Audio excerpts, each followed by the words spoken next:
Hello there. The last video, we went over how to calculate a percentile rank for a score on an interval frequency chart. Now we're going to go and discuss how to take a percentile rank and calculate the score that would go with it. So, just like in our last video, we're going to have to choose a value we're looking for. The last video we chose 83. Since we're over here, let's do something a little different.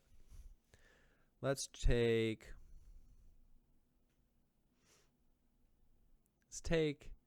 70. Let's do 77.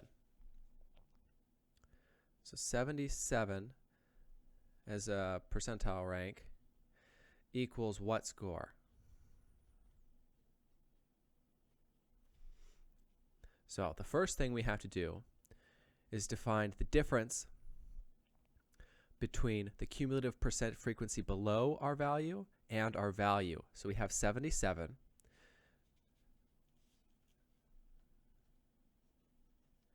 And what is the one below?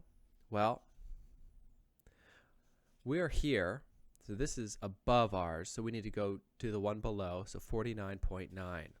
77 minus 49.9. And again, we'll use a calculator. Make sure I don't let any mistakes creep in. So that's 27.1. We'll go ahead and mark that as step 1.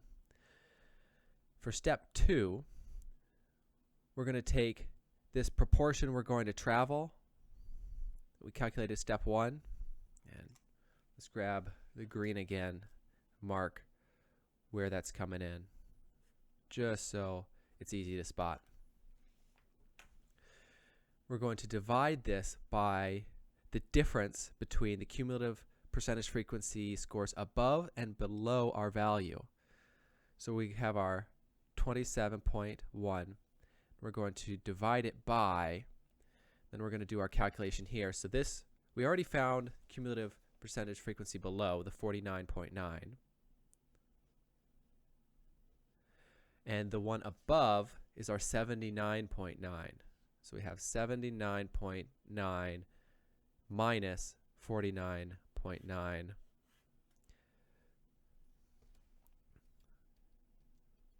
Minus 49.9 is equal to 30. So we have 27.1 divided by 30. If we wanted, we could call this like step 2.1, and this is really step 2.2. So we have our 27.1, and we're dividing that by 30, which is equal to 0.9033333. I'm going to go ahead and only keep 2 decimal places, so I'm going to have that as equal to 0.90. Now we get to move on to step 3. In step 3, we're going to take this proportion, our value is along the interval, and multiply it by the interval width. Now let's use another color to mark where this is going. We can come back and look at this later if we have to and see exactly what we did. So we have our 0.90, and we are multiplying that by our interval width. Well, so we're still using this interval table. Our width is 5.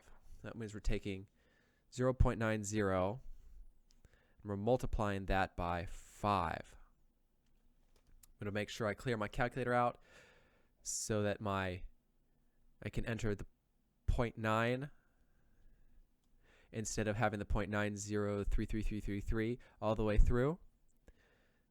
This way, the calculations I have on paper match up with what I did on the calculator. If you want to keep all of this in there, you're more than welcome to, But since I had professors who had me do all of these calculations on paper, I find that it's a lot easier and a lot quicker to use rounding, especially when it comes to tests. All right, so we had 0.9 times 5 is equal to 4.5, and this is the amount that we need to add to the lower real limit. So we're going to take 4.5, and we'll go ahead and bring that over again. There we go. And what was the lower real limit? Well, we were looking at 77. So this is the percentile ranking of 77. Where does that match up? Well, that's the third from the top, so 1, 2, 3 down. So that's 85 to 89. What's the lower real limit of this? It's 84.5. So we're going to take 4.5 plus 84.5. That is equal to